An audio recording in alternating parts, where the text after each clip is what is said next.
Mga kapatid, Shema, makinig, magnilay at magsalo-salo tayo sa salita ng Diyos. Alam niyo po, nung nakaraang 2 linggo, dinalaw po tayo ng Santo Padre, si Papa Francisco na tinawag ng lahat na Lolo Kiko. Pero hindi po siya lolo Para siyang isang bata. At tamang-tama po, ang misa niyang sa Quirino Grandstand ay sa pista ng Santo Niño. Para siyang isang maamo, kaaya-aya at natural na bata. Walang pagkukunwari, walang pamimilit. At kaya ano epekto? Lahat po tayo naging parang mga bata din. Ngayon po ay pagnilayan natin ang mabuting balita para sa ika-4 na linggo ng karaniwang panahon. Noong panahong iyon, si Jesus at ang mga alagad ay nagpunta sa Capernaum. Nang sumunod na araw ng pamamahinga ay pumasok si Jesus sa sinagoga at nagturo. Namangha ang mga tao sapagkat nagturo siya sa kanila na parang isang may kapangyarihan at hindi tulad ng mga eskriba. Bigla namang pumasok sa sinagoga ang isang lalaking inaalihan ng masamang espiritu at sumigaw, "Ano ang pakialam mo sa amin, Jesus na taga Nazaret? Naparito ka ba upang puksain kami? Kilala kita, ikaw ang banal na mula sa Diyos." Ngunit iniutos ni Jesus sa masamang espiritu, "Tumahimik ka, lumabas ka sa kanya." Pinapangisay ng masamang espiritu ang tao at sumisigaw na lumabas. Nang gilalas ang lahat, kaya't sila'y nagtanungan, "Ano ito? Bagong aral?"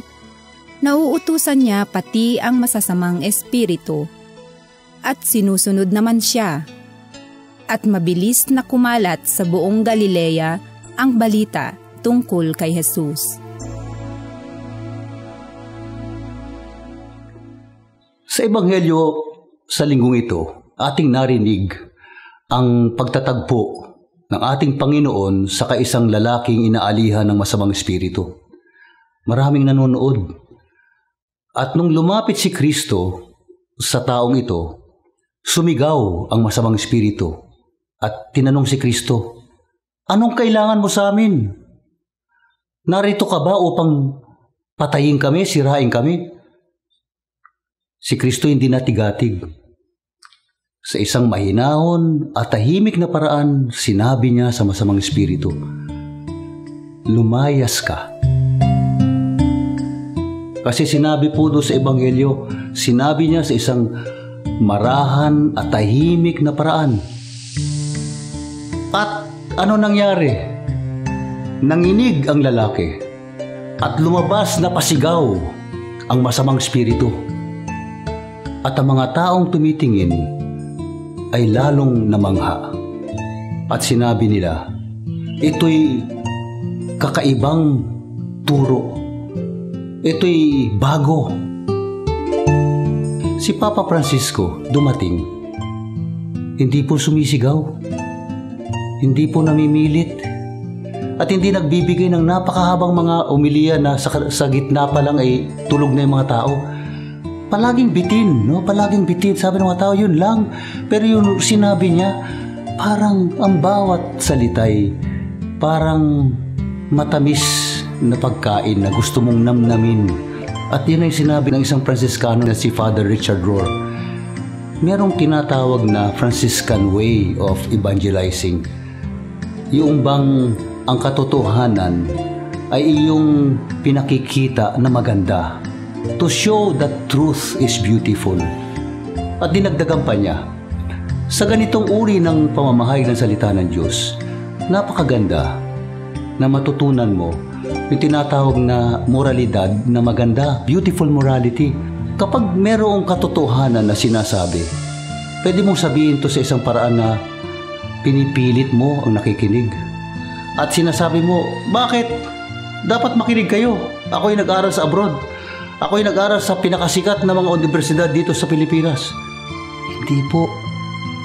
Ang tunay na magandang moralidad ay yung moralidad na hindi namimilit, kundi gumagamit ng tinatawag na tamang enerhiya, the right energy, yung enerhiyang umaakit, nagsusumamo. At hindi nga kailangan atik-akitin kasi nasa sa iyo na yung katotohanan na lumalabas mula loob at kitang-kita sa salita, sa mukha, sa buong pagkatao. Si Papa Francisco, parang ganon-ganon, no? He makes truth beautiful. He says things without pushing, without arrogance. At tayo'y inaakay niya tayo na makita ang ganda-ganda pala ng Ebanghelyo ng ating Panginoong Kristo. Tayo na. At yun ngang paanyaya sa Shema, pagsaluhan natin kasi masarap. Nakapagpapagaling. Yung po nakita ko nung ako'y nasa Tacloban. Makita ko lang ang Santo Papa, sabi ng mga tao, gagaling ako. At marinig ko lang siya. Liliwanag na isipan ko.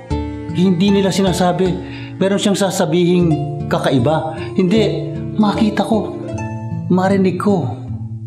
At yun, parang sinasabi nila, kailangan kong maramdaman ang Diyos sa isang taong tunay na maka-Diyos. Kaya mga kapatid, ito po ang ibig sabihin ng Ebanghelyo na narinig natin ngayon. Takot ang masama, takot ang demonyo sa Diyos na hindi mayabang, na hindi namimilit, pero alam mo ang kapangyarihan niya nandyan. Kasi Diyos siya Pero ang demonyo plastic. Kailangan niyang magyabang. Kailangan niyang gamitin yung panglabas. Kaya wag tayo masilaw sa anumang panglabas. Hindi po yan ang Diyos. Si Pope Francis, napakasimple. Kaya mula nung naging Papa yan, lahat ng panglabas ay sinabi niya, hindi ko kailangan. Narinig ko isang interview doon sa babaeng nagluto para sa kanya. Sabi nung babae, inihanda ko 5 putahe.